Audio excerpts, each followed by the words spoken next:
So in this project, what we want to do is we want to take a database that exists and we want to automatically generate every possible parallel database to that original database. In other words, we want to iterate through this database, and at each point, we want to remove an entry and then copy the rest of the database into what we call a parallel database. So what we should end up with is a list of many databases, each of which having one entry removed. So let's break this into two pieces. So first, we're going to generate a function that creates a parallel database where we specify which value in the original database we want to remove. And then we're going to create a second function which iterates over all values in the database, generating a copy with one removed at that index. So first, let's start by defining logic that can remove an entry from a database. So let's see, what did our database look like? Well, as you might recall, our database is simply a large tensor with a single value missing. So we have database here. This database shape of this database is simply of length 5,000, so it's a vector. And what we want to do is we want to first copy the database and then remove an entry. Now, removing an entry is actually quite simple. So in PyTorch, all we're going to do is we're just going to slice off the entries before the one we want to remove and the entries after the one we want to remove and concatenate them together. So let's say we wanted to remove index 2. Okay, so we're going to remove this 0 right here. Let's see, what's the fourth one? So we should see, yeah, perfect. So we want to remove this particular entry. Okay, so we're going to remove that index. So what do? We get all the way from 0 to 2, which are the indices before this entry. And then we get db3 and onward, which are all the entries after this entry. And then we concatenate them together. Torch.concat. And there we go. We have now sliced off, we've removed the third value, which is at index 2 from this tensor. So if I can just show you the first 5. So as you can see, it used to be 10011, and now it's 10111, right? Because we removed the value the 0 that used to be sitting right here. All right, but of course we don't really want this to just stay as a single one-liner. Let's create this as a function that we can call that has a nice name that's easy to remember. So let's just call this get parallel db, and we're going to pass in two parameters, one being db and one being the remove index parameter, which specifies which index we want to remove.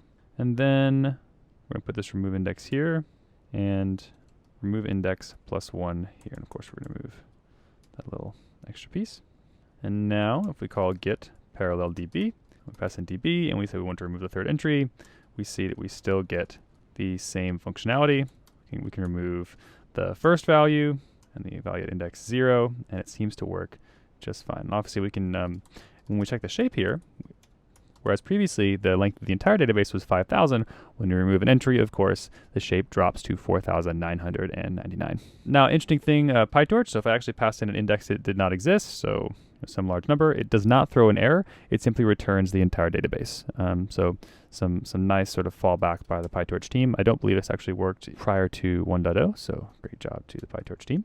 All right, and so the next thing we want to do is we want to write a second function which will iterate over every single value in our first database and create one of these parallel databases with that value removed.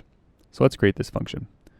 We're going to call the list that we're going to create of parallel databases parallel dbs. This is just going to be the place that we actually put all the databases that we create, all the parallel databases that we create. In this section, we're just going to go for I in range length of the database. So for every entry in our database, we want to parallel, so PDB, which is our parallel database, equals get parallel DB, pass in the database and the index that we want to remove. And then we say parallel dbs.append PDB. Easy peasy. And as you can see, we should have 5,000 parallel databases, and each one of them has removed a different entry, right? So the first parallel database removed the first value, the second parallel database removed the second value.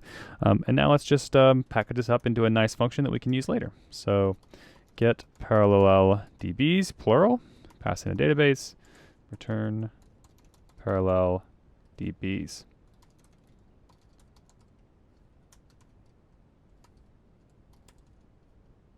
Voila. Now we want to do one more convenience function here that actually just combines these two together. If you didn't create this one already, that's okay. This is just going to be a really convenient way for us to use this in later projects. So we want to create a final function called def create db and parallels. And it just so happens that as we start to learn about differential privacy, what we're going to want to do is sort of generate databases kind of on the fly and all the parallel ones that are alongside them so that we can measure different privacy characteristics about functions on these databases. So it'll just be convenient to have this nice little function. So we're going to call it create DB in parallels. And all I want to pass in is the DB, or so the number of entries. So this is the length of our database. So we say DB equals torch.rand. Let's see, we say torch.rand, yeah, entries. And then PDB equals get, these are all the parallel databases to the database. So we can say that, make that plural. And then, yeah, let's just return this as a tuple. And so if we create a database of length 20, this is the database. And as you can see, this removes a different index at each time step. Pretty great. All right. So I hope that you enjoyed accomplishing this project, and I'll see you in the next lesson.